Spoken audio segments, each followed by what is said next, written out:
fact that it was kind of a reverse from last year, the fact that Sean Miller coached Xavier last year, beat Texas, so now he's in the Texas quarter zip, and he knocks out another team. He gets now 2-0 in these first 4 games. How huge was this for Coach? I think it was huge, and I think what I like about him is he really believes in this team. I think he has a lot of fight in him, and he wants to obviously go very far in the tournament, so good for him. I was happy to see a Texas win here. Patrick, let's get you in the fold here. This is a Texas team that we talked about earlier that you didn't really trust their defense, I think was what you were saying yesterday. Yeah. The fact that they had played when they first matched up, I was trying to do the math in my head, it was close to 200 points scored overall, like 196, 197.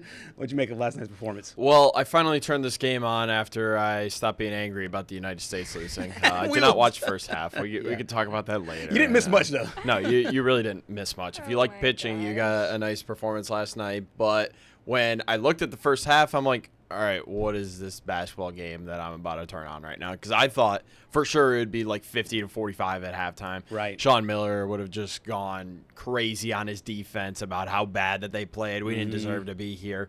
But then it actually turned out to be a pretty good game with Tramon Mark obviously hitting the game-winning jumper with 1.1 seconds left. And that's the type of stuff that you do see in this tournament. And that's what makes this tournament so good is the fact that you can have some of these late heroic moments like this and really just make stories out of nowhere. And, I mean, we had been talking about Tramon Mark a little bit, but he wasn't really the guy that we put all the attention on. It was more so Dalen Swain and maybe even Jordan Pope at times. Right, no doubt about it. And I got a chance to catch up with or see from those guys as well as Vokatitis, who was great throughout the course of the season and yesterday's game. I think this is big for Texas as they move forward. Your take on their performance last night and what it meant for this crew. I agree. I think we needed to see some other players step up, and that's exactly what we saw last night. Is it enough to beat BYU? I don't know. But I like the fight in this team right now, and I think, obviously winning a game like that builds a lot of momentum for a team. So it'll be interesting to see going into the BYU game. Yeah, no question about it. They got it done in a lot of different ways here in this game. An unsung hero, so to speak, though, in the matchup was a guy we didn't hear much of throughout the course of the regular season, but 27 points. Yeah. Or 27 minutes and 11 points here. I think it was huge to be able to get this kind of production here off of your bench. We were going for the double-double, had a big basket late. I just think that this is what you need in March. You need guys that you can rely on who aren't necessarily the heroes in the first half. For sure. And I think, like I said before, this is what you need. And it's what makes March so fun. It's part of the madness. You see players stepping up that you would have never expected. You didn't see them do stuff like this in the regular season, but you got to find ways to win games in March and stay alive. And that's exactly what we saw. Patrick, your take here on Pope's performance or Weaver's performance, and then we'll get to another big star, in my opinion, who came up big, but your thoughts on a guy coming off the bench and being able to provide in Dayton the way he did? Well, I've had the chance to watch Kendall Weaver since Texas was still in the Big 12, and he used to come to Morgantown every other year, and it seemed like he had a vendetta against the Mountaineers because he'd always go crazy against them. But now he comes off the bench for this team, and you saw it on that lower third there. That was his first double-double of his college basketball career, and I don't think you could have picked a better time for that to happen. A lot of people are going to be talking about Tramon Mark and his jumper to win it, but I almost feel like Kendall Weaver's the whole reason why they were, one, in the game, and two, gave him a chance to win with 11 points, and then you add alongside 10 rebounds as a guard. I mean, that was a big-time performance and a big-time moment for Sean Miller. One of the things we do in sports, and I want to be able to flip the mirror on us, not just in this room, but what we do as a collective in sports, is if a team loses and your star player doesn't play well, automatically the blame goes there. Mm-hmm. Is there anybody breathing a sigh of relief more than Dalen Swain? Because he was not good in this game. He was 2 of 9. And I think correct me if I'm wrong, I think the sports world would be killing Dalen Swain, metaphorically speaking, obviously, if Texas had lost because your star really did not come up to play. I agree for sure. But I mean, I think it was cool to see, though, that this is his team saw he's struggling and they found a way to step up. And I think it builds a lot of hope for this Texas team in a way, because they have been relying so heavily on Swain. So seeing some production from the rest of the team is pretty positive. There you see, 2 for 9, 13 points. Patrick, are you in that boat of, are you glass half full? Hey, Dalen Swain can go 2 of 9, 13 points. You can still find a way to win a game. Or are you like, hey, this is concerning, considering the fact this is the first of maybe 6 elimination games that you have to play in order to win a championship? I think I'm pretty optimistic about it, because even though he's been on this like cold stretch, so to speak, where he's not, it's kind of dragged his point totals down. He was averaging 20 points per game to start the SEC slate.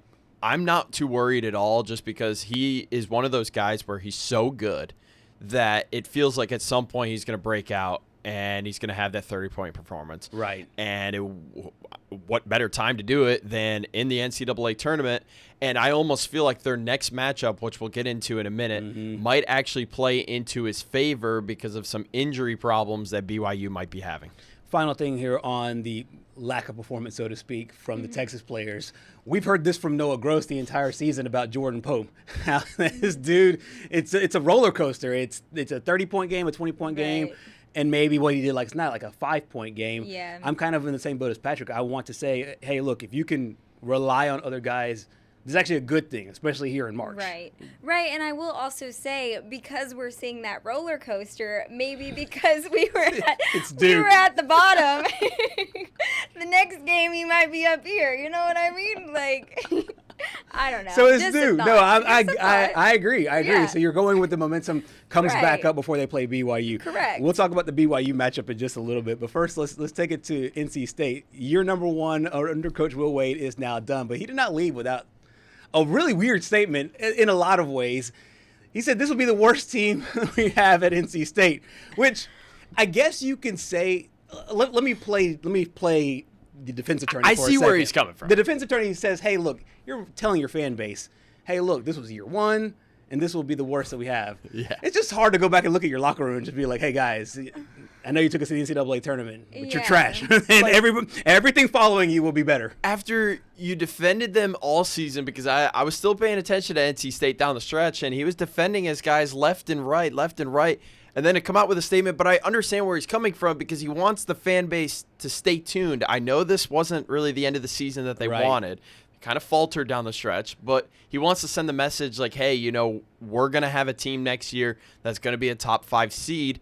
But there's probably a better way to go about saying that, rather than saying this is the worst team we will have here at NC State, because how in the world are you supposed to attract the good players to come play for your program if that's the message that you send? Like, I don't understand that one. I'm pretty good about separating emotion in sports. Like, I mean, there, to me, it's like, okay, it's a very objective thing. You put a ball in a basket, and whoever does that the most times wins.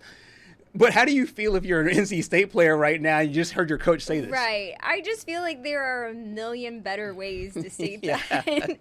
I mean, you could have said anything but that. I just feel like it almost gives off the sense of he didn't believe in the team from the beginning. And that's where I have the problem with it. Because then you're like, well, did we just lose this game because our coach didn't believe in us? Because he thought we were the worst. I mean, I see why he said that, because it's like, oh, it's going up from here. Yeah. But starting it with the worst team. Yeah. It adds like a negative connotation to it. And I feel like if you're playing his PR agent, you'd be like, Coach, you could just say it's going up from here. Right. This is our floor. Like, Correct. The floor is going to be the first 4. Correct. This is where we're going to start. This is the worst team we're going to put on the court. All right, let's spin it forward here as Texas now gets ready for BYU.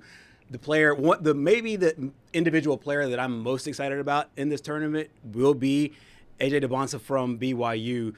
How do you figure this Texas team matches up against both DeBonsa and the rest of these Cougars? I think it'll definitely be a tough matchup. I like what I saw out of Texas, but obviously a matchup against NC State is a little different than now you're actually in the tournament. You're playing a BYU team that has had a lot of success this season. So definitely will be interesting to watch. BYU a 1.5-point favorite. Patrick, does that line seem right, seem off? What's your take? It seems right because these two teams are both in the same boat where you can catch lightning in a bottle one night, and then the next night you can come out and score 40 points, kind of like what we saw from Texas last night, but they still were able to find a way to win.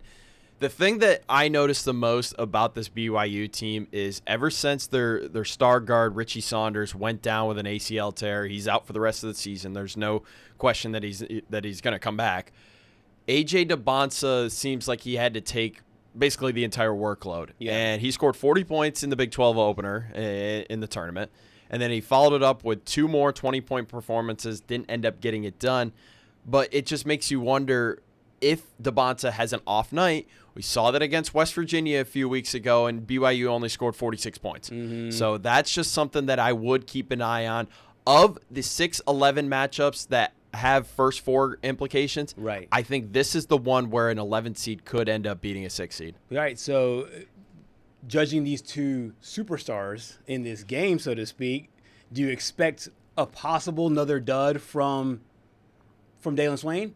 Do you expect possibly from A.J. DeBonsa? Or do you expect both to play really well and their teams having to pick up the rest of the slack? I think they're both going to be playing really well. I can't expect Dalen Swain to have 2 poor performances to start the NCAA tournament. And if I'm A.J. DeBonsa, I'm playing to be the number 1 pick right now. Yeah. Because who knows what's going on with Darren Peterson. Obviously, the availability has been a big issue for Kansas this year. Bill Self and him really don't have the best chemistry together ever since Darren Peterson walked out on his teammates, and his mind is in other places. But I just don't expect Swain to have as poor of a performance as he did last night. But the good news is these guys aren't going to be matched up on each other because DeBonsa's a forward and Dalen Swain's a guard. Yeah. How do you look at these superstar matchups here? I think it'll be interesting to watch. Patrick, I have a question for you. So looking at those numbers, if they both have a crazy night, do you think it's automatically going to go to BYU? I think so because DeBonsa's just so good at basketball. He is ridiculous. I mean, he leads the country in points per game, and it almost feels like you need those guys in this tournament in order for you to make a deep run. But I don't expect DeBonsa to score 40 points if that's what you're asking. I don't expect him to score 40 points. If he does and they lose, that's going to be the biggest story of the last few tournaments. Oh, no question about it. And I think that I'm more excited about this matchup because I'm with you. I think that DeBonsa can still have a good game, but Texas can play well enough, especially if they get that production. They don't not to maybe to the same level as they had it last night, but something similar if they can get that on Thursday. And to your point from yesterday, there's always a weird team that parlays a win in Dayton and they win a couple of games in the NCAA tournament. Could Texas be that team? That's my thought. Could Texas be that team? Coach Kevin Young of BYU talked a little bit about playing in the Big 12 and how that sets them up for success along the way. Just a good group of guys, number one. They care about each other. It's been we've had some stuff that guys have had to work through collectively with just the injuries and, losing a couple losing streaks, and nobody blanked, nobody batted an eye. We just stayed with it. And, I thought we've caught in some momentum at the right time. I think our guys I think they really believe that we can go out and guard anybody, where that hadn't been the case, I think, for a lot of the year. It's a lot of that's based on who we're playing now. A lot of it is based on just us simplifying things and really holding the guys accountable to just do it harder, longer, stronger, faster. And they galvanize themselves around that. So what I learned is that we just have a really confident locker room right now that it feels like we're playing our best ball this time of year, which is what you want to be doing. BYU's a 1.5-point favorite. Essentially, it's a coin toss. I know you haven't bet a game yet being the operative word, because before this tournament ends, our girl Gabriella is going to put at least one bet into this NCAA tournament, even if it has to be Tennessee.